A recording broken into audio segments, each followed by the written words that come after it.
On the field, in the broadcast booth, Ron Johnson is Minnesota sports. One-of-a-kind opinions, big-name guests, the teams you care about every day. It's the Ron Johnson Show, part of Locked On Sports Minnesota, and it starts now. We have guest Ryan Clark, former Pittsburgh Steeler, Washington football team. I don't know if he's going to go with the Commanders. Are you, let's start off with there. Are you going to wear Commanders t-shirts? Like if they send you some stuff, are you rocking the Commanders gear? No, what's crazy, man, is I don't really wear any former team stuff, to be honest. I don't wear jerseys, in that way. Even when I go to my son's games, I just wear Lululemon or DB Precision. I'm not like one of those people. And the Washington Commanders really don't invite me back for anything. Not that I'd go, to be honest, but, I don't really have that connection to a city. I don't really have that connection to an organization like that. With Pittsburgh, it was the people. It's the family. You still love the Rooney family, which they were good to me both on and off the field. Obviously, Coach Tomlin is still there. I remember the people in the building so well. They treated me well. We all became close, and the organization treated them well. So I think Pittsburgh would be obviously I want a ton there. Pittsburgh would be the place that I'm closest to. But even then, if they sent me a jersey, I probably wouldn't wear it either, unless it had Troy Polamalu or one of my other teammates' name on it. Yeah, and Ryan, I felt a connection to Ryan. One, the 2002 draft class. I think we had in my opinion, one of the best draft classes. You look at Julius Peppers, you look at Roy Williams, you look at Ed Reed. Mm-hmm. When everybody talks about the safety draft class of 2022, I think I'm not saying I'm one of the few, but not a lot of people realize Ryan Clark was in that class. I personally crossed paths with you because you were leaving Washington and I was coming, and I only stayed there a couple months. I ended up getting cut, but that's how I started to know about who Ryan Clark was from guys like Sean Taylor, from Santana Moss. And then as we got older now, I've watched you, I've admired what you've done. You motivate me to do more. And so my question to you, Ryan, is looking at that draft class, and you look at those safeties and you probably, you have more Super Bowls than Roy Williams. What do you say to an undrafted player right now coming out when you look at, other guys going ahead of them, and what are they going to have to do to stay on the team? Well, what's so crazy is normally after every draft, I have 2 or 3 conversations like right after the draft with people who are undrafted. Yep. Whether it's they DM me in Twitter because I follow them, because they play my position, or they've known me throughout their career. And now some of those people are the few people that realize I was undrafted. Because a lot of times, because you play for a long time, because you're on TV, people don't necessarily know. And I think I try to always tell them what my mindset was. And then at 22, I didn't understand this was my mindset, but looking back on it, I got it. I always believed I belonged. And inversely, I always behaved as if they felt like I didn't. That was my thought process. Anytime if you're on the field with the Ron Johnson, who was drafted, if you're playing against a Jeremy Shockey, who was the first round draft pick of my draft, you had to step on the field and stand across from those people as if you belonged out there, as if you did start 39 games at LSU, as if you were all SEC. And you had to step on the field that way, but you also had to know that every day people didn't believe you belonged there, because if they thought you belonged there, one of these 32 teams in one of these 7 rounds would have drafted you. And so every day when you're sitting in the meeting and you outplay the draft pick, but no one says anything about your interceptions, no one says anything about you lining people up, no one says anything about your tackles or filling the lane, and then they do one thing and everybody in the room goes crazy, you got to realize that's because they don't think you belong there. And so every day was an interview for me. Every day I had to go out and prove it. And I felt that way for 13 years. I remember when I got to Washington, and I was, old as dinosaur, pissed at that time. They were trying to put this plan in for me to sit out practices in camp. And I was like, I ain't sitting on no practices. I was like, I don't need a break, you know, and that was just my mindset because I still felt like then I had to prove it, even though by that point I had proven to myself and to everyone else I belonged. You know what? And you were leaving the Giants, now that I think about it, going to the Steelers, right? No, Yeah, I went Giants to Washington. And then Washington to Pittsburgh. Yeah. Okay. All right. I knew it was something else in there because I'm like, I knew there was a New York connection in there somehow. Yep. And so, Ryan, looking at this draft class, and I've equated this to the Ed Reed versus Roy Williams. You look at Kyle Hamilton versus Lewis Cine, and everybody's questioning where somebody's drafted. Ed Reed was drafted after Roy Williams. Yep. Of course, you know, Roy had all the highlights. You know, he had all the stuff, and then Ed had all the corners. He had the big class out of Miami that year. I think one of the, you know, the most first rounders for one team or something like that. So when you look at Kyle Hamilton versus Lewis Cine coming to the Vikings, what are the Vikings getting in the Lewis Cine? I think the Vikings, they get a player that from a run and hit standpoint is the best safety in this draft. I do believe Kyle had more ball production, right? Or in what disruptions, and you know what that is. That's interceptions. Yeah. That's, you know, turning the football over. I think Kyle had probably more wow plays than Lewis Cine, but I still believe Lewis has more range. It doesn't mean he tracks the ball better or gets to the ball better. He has more range. He's a faster, more explosive player than Kyle is. We also have to keep this in mind, Ron. And I am Minnesota. I am not saying that Lewis Cine will be a better pro than Kyle Hamilton. Don't y'all start that after Ron plays this interview. But here's what I'll say, Ron. Think about the fact that Trayvon Walker was the first overall pick of the draft. Yeah. And everybody's talking about his numbers. Well, you know, man, it's easier to get to the bone when you're the biggest dog chasing it, right? If you played for Georgia, there was 11 of them out there, which is evident by 15 players from that school being drafted. And so I think Lewis Cine is going to be one of those players that actually has more production in the NFL than he did in college. And then if you watch him, and maybe it's the way I love the game to be played, like he's like a real life killer. You know, in a day and age where, you know, targeting is huge in college or in NFL, unnecessary roughness is huge.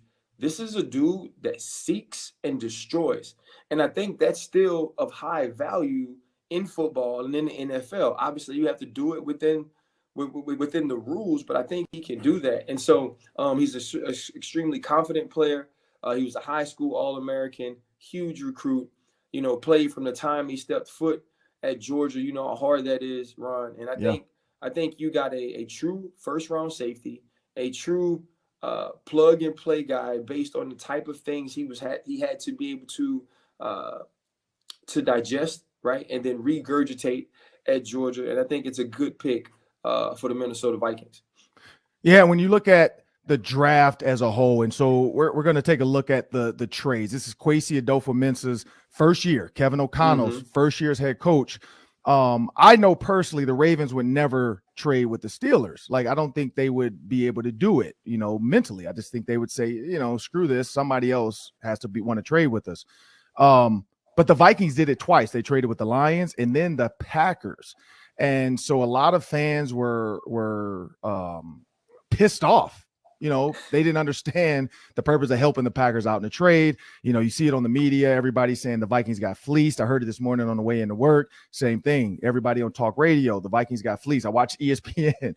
Everybody, you know, a lot of people are questioning that trade. In your opinion, because nobody's put pads on yet, do you see that as a big fail, or do you see that as possibly just a learning experience for Kwesi Adolfo? You know what? I think it's a learning experience, but we also have to realize, even if he does have the last say in the room, those rooms are about conversations. Yeah. Right. And so when you hire people who are experienced and you hire people who have gone through drafts before, they're a part of those conversations. And I think that those conversations are less about who you're helping and how you're helping your team. Yeah. Or how you are putting your team in the negative or hurting your team. And I guess after having those conversations, they felt like those trades helped them more in the future than the player that the Green Bay Packers or the Detroit Lions would pick. And now, I think that's more of a, at least in my opinion, that's more of a feelings thing, right? Yep. And businesses can't run off feelings. You see what I'm saying? Like Yeah. the fans say it, talk radio says it. Yeah, because we get into feelings. The fans feel everything, but they ain't paying no money for nothing.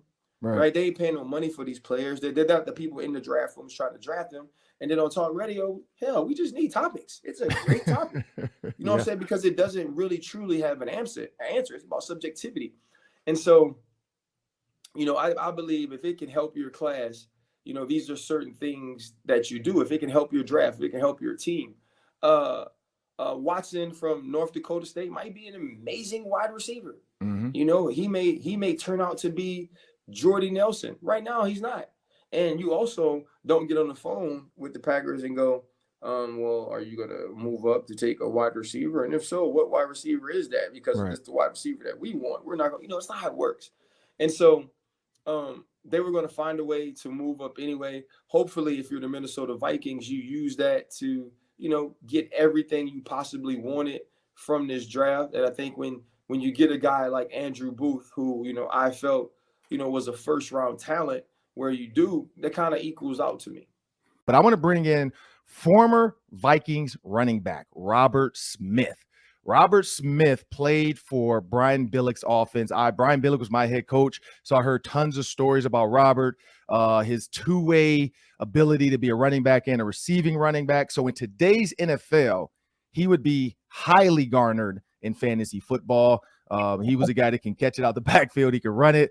Rob, I want to thank you for joining me on the Ron Johnson Show. I just want to jump out here, Rob. We've done some shows together for the Vikings. We've done Vikings Live, some other stuff, but I've never had a chance to truly just interview you.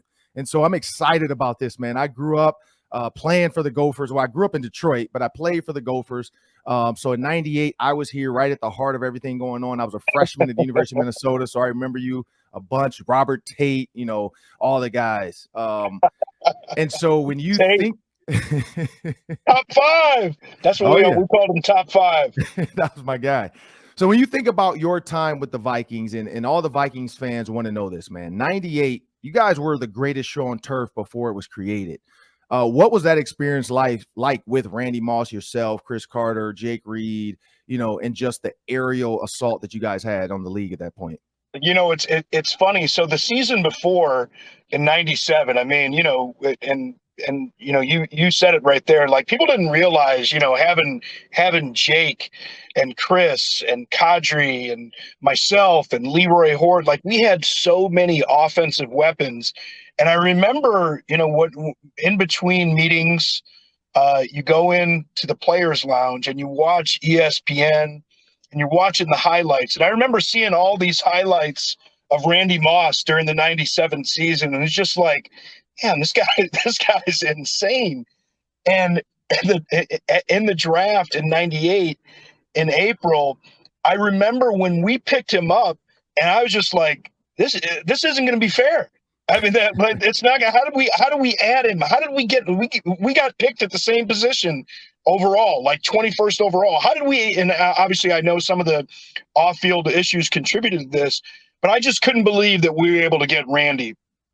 And I remember the first day in training camp, seeing Randy, and at this point in my career, playing with Chris Carter, but guys like Emmitt Smith that I had seen play, Barry Sanders. In track, I had been in a race against Carl Lewis. I had seen a lot of crazy things athletically. I never saw anybody move like Randy.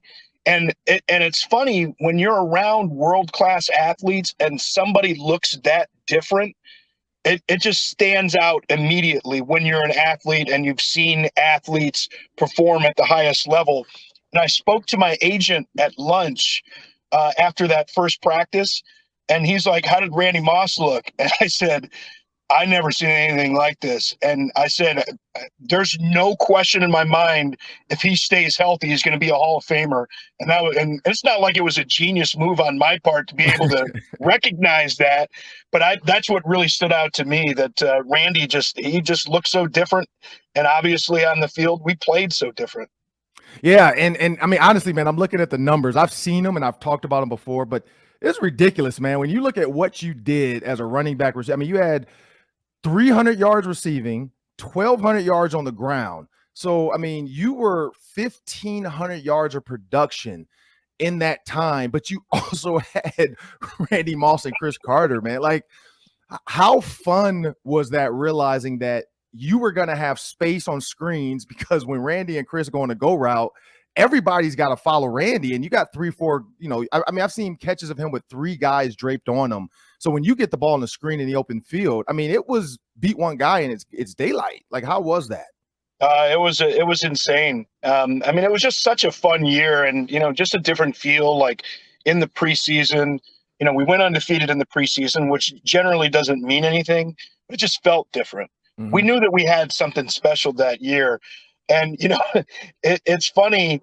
I remember in the Chicago game, it was one of those screens, and Randy and I are running downfield by each other, and we high-fived each other on the way to the end zone. But I got paid back by karma almost immediately. I never wore a mouthpiece after my rookie season, and during that end zone celebration, Dave Dixon came over and gave me a big bear hug, and my helmet came down and knocked my 2 front teeth out. And like on the game copy of the film, like the TV copy, you can see me on the way to the sideline, like stopping in the middle of Soldier Field, and I was spitting out my teeth. And the next week was when we ended on Monday Night Football, when we ended Green Bay's, I think it was 25 or 26 game home winning streak. And it was another screen touchdown that I had in that game. And Dave Dixon comes over to me to celebrate, and I just stuck my hand out. I'm like, no. You stay over there. No end zone celebrations with you. Everybody was just cracking up laughing. But that was just kind of the way that season was. Even when things went wrong during the regular season, everything just kind of felt right. But ultimately, we didn't end up with the prize that we wanted and that we wanted to bring the fans. So disappointing from that standpoint, but a lot of fun. Yeah, man. And so, of course, Brian Billick was my head coach with the Ravens. And so I heard tons of 98 stories about that season. Why? Because we bought in Corey Fuller. We had Harold Morrow. We had Gary Zahner, the special teams coach.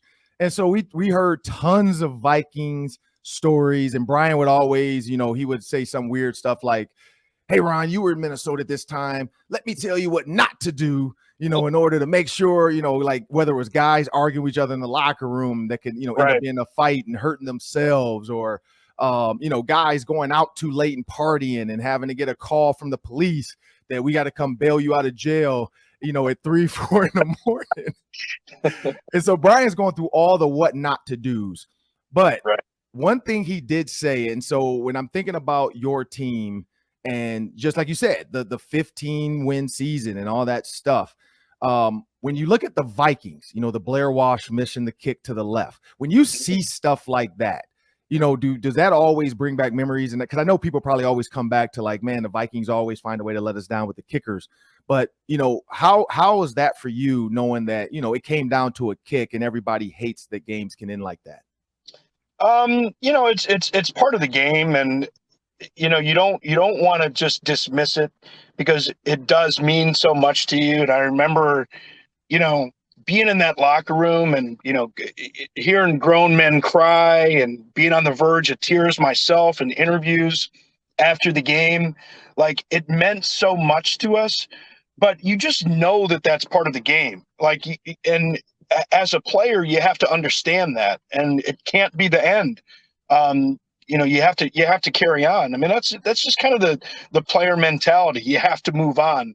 But there's no question, when you look back and the further you get away and, you watch other people celebrate championships, and the more you become a true fan yourself, you kind of understand what it's like to be a fan, and to have those misses like that, to have the opportunity to be set up and to not be able to convert. And more than anything else, it bothers me now because I understand the fan base a lot more, and I understand, the history of the frustration of the fan base and of the city, in a lot of ways in sports in general. And you just wish that you were able to do it for those people. But you also understand that you have such an opportunity, with the position that you have to use your voice and to be able to impact people's lives. And people say to you, oh, I became a Vikings fan because of you. And, I just remembered this and all these positive things. So you feel blessed, but you wish you could have just converted that one opportunity or those opportunities that you had to win the ultimate prize, not just for yourself and your teammates and your coaches, but for the fans. And of course, as promised, Big Ten, just everything running back, NFL running back, Ron Dayne, Heisman Trophy winner. This guy's done stuff that only like less than 1% of people, less than 0.001% of people have done in their life, and that's win a Heisman Trophy. Also played in the NFL, though. But I ran into Ron Dayne this past weekend at the University of Minnesota, of all places, at the track meet, and I'm looking, and I'm like, man, that can't be Ron Dayne. That guy is too small. Like, the Ron Dayne I remember was a bruiser, and this guy is, looking all sexy and got the chain on, and he done lost, looking like he's in the weight room. And it's Ron Dayne in Minnesota, and so of course I'm like, man, I got to get him on the podcast. Ron, I want to thank you for joining me. Well, you know what? Let's get it out. Thanks for having me. Let's get it out the way now, man. You got the shirt on. I saw the Wisconsin shirt already. Yeah, So Minnesota, Wisconsin, man, like it's the Axe. They play for the Axe. Yeah. What's one of your biggest memories or best memories of that rivalry when you were playing? Well, probably my biggest one was that we were getting ready. We were almost like at halftime. We were down. I'm not sure what year, but we were in Minnesota, and we were down probably like 13 points at halftime. And we was going in to score right before halftime. And I had dislocated my finger, and I had to put it back in. And then and then I'm like, oh, man, coach, my hands is hurting. He's like, well, you got to play. And I'm just like, coach, I don't know how much I can't carry the ball. You know what I'm saying? Once I said that, he gave me the ball 15, 20 times in a row. And then we came back and ended up winning the Axe. And it was probably in 98, maybe. Yeah, I think it actually was 99. Yeah, because 99? I remember that. Yeah, you guys beat us at the end. It was 20-17, 1999. Yep, in Minneapolis. I thought we had it. They kind of had you under control a little bit, and then I think you just had a couple nice runs, and we couldn't get it done. But yeah, no, I didn't know about the finger though, man. Yeah, so you popped your own finger back in. Yeah, it's the ring finger, and it's still swollen. It's still swollen to this day. Oh man. So looking at Paul Chris, when you look at the Wisconsin Badgers, you look at the Gophers with PJ Fleck, and PJ Fleck, man, is one of the most polarizing figures right now when you talk about row the boat and all that stuff. And the row the boat mantra, for those that don't know, this means, put your head away from the target. So your back's to the target, just roll, let your coach lead you. Just roll, just go. Is there any moments in your life you can think of where you literally just had to put your head down and just push through? Because I know you can't say row the boat, but I know there's moments in athletes' lives where they have to do that, though.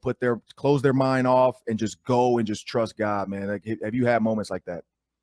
Well, actually it has, my senior year, with me going to try to break the rushing record, trying to get to the Rose Bowl again, and, win the Heisman. So, we lost middle way in the season to, I think, Cincinnati.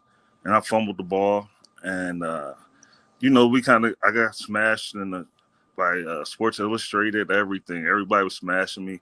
Like, he's Heisman, he's not gonna get it. So our whole goal, we all just stayed focused and did what we had to do, and we just won. I think the rest of our games, and all we did was just like you said, like Coach said, you row and you let your coach handle everything else. You know what I'm saying? We know his game plans. We just go with the coach said, and I like his little theme on that, especially for his team. Like, let me coach and y'all just come with me, and that happened my senior year. Hey, man, I love that. So let's jump into the NFL. I mean, you were NFL running back. When you look at the NFL now, it's becoming a passing league. You know, you look at all these teams signing these receivers to big time money. The running back is becoming far and few. It's not as many as it used to be, where the running back was the key thing everybody wanted to draft. Now you look at the draft this year, you know, the early top guys were all receivers, cornerbacks, you know, safeties, linemen. What is your thoughts on where a guy like you at 250, 260 pounds, pure brute force running back, where would you fit in today's NFL, and where do you see it? Do you see it coming back to where it could be, or do you think this is going to become a passing league going forward? Well, that's a tough question, but but it usually, hopefully it comes back around for the bigger guys that can run. That's fast. Like the biggest back right now is Henry. Yeah. You know, if anywhere, I would go try to play with them and their coaching staff, you know what I'm saying? Because they like big backs. So that'd be one. And then like I would say, any team that give you the opportunity to run the ball and you're in that good offense that you know, it's a lot easier then.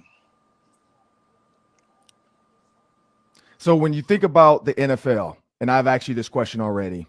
Yeah. And you kind of told me early on at the track meet who your number one was. But if you had to pick 5, and not in any order, but if you had to pick 5 NFL running backs who you would say are top 5 right now, who would your top 5 running backs be? Oh, man. You know, I got to go from University of Wisconsin, JT, Jonathan Taylor. You know what I'm saying? He's number 1. And then I would probably go Big Henry. And then I would go the guy from Minnesota. Okay, I like Dalvin Cook. Yep. He's nice. Chubbs is a beast. Okay. And then I would give it to Kamara. Okay. Illinois. All right. I mean Louisiana. Yeah. So you look at Alvin Kamara, you look at Dalvin Cook, you look at Derrick Henry, like you said, Jonathan Taylor, and I think Jonathan Taylor right now is the all-time, you know, the all-leading fantasy back for this upcoming season. For that simple fact that they're going to run the ball, unlike some teams are going to pass.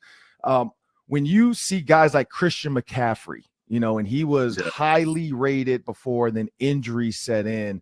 Do you think that's the reason why running backs are kind of getting pushed down? Because, you know, injuries to running backs are becoming more and more, you know, Dalvin Cook faced him, Alvin Kamara faced him, you know, Derrick Henry faced it this past year. So now people are saying, why pay a running back that's going to get beat up when a receiver, you know, is not going to take as many hits? Do you think that's probably part of the problem? Yeah, and especially you got to think about the offense. Everything is spread out now. So you don't have fullbacks on teams no more that's going to take that extra hit if you're a running back, you know. So it's a tight end. So it's totally different now. You spread it out. And like McCaffrey, he can be on the swing. He's almost like what he really reminds me of is a Marshall Faulk, you know. You know what I'm saying? Because Marshall Faulk was doing it way before anybody was doing that. Like he was like a wide receiver, period. You know, like they line him up on routes and do all that. So, you know, now that most of the teams are really running into that and going with that, I don't think the big backs will be able to come back now because, hey, you ain't got a fullback. You ain't running it. You got to do passes. You got to come out the back. You know, a lot more than just like they used to do with the big backs. And when you look at the Big Ten West, last question, the Big Ten West, you got Minnesota, Iowa, Wisconsin, and that's kind of the early on favorites everybody's kind of rolling with. I think that's an easy one for people to roll with. Those 3 teams are going to fight for the West. Where do you see Wisconsin football going this season? Well, I think we should be pretty good. I think we should be able to come out and just get on the roll and have some fun. Got some new guys in there, some younger guys that's going to pick up some big positions and be able to play, step in. You know, especially on defense, and offense is going to be all right. So we ain't got to worry about that.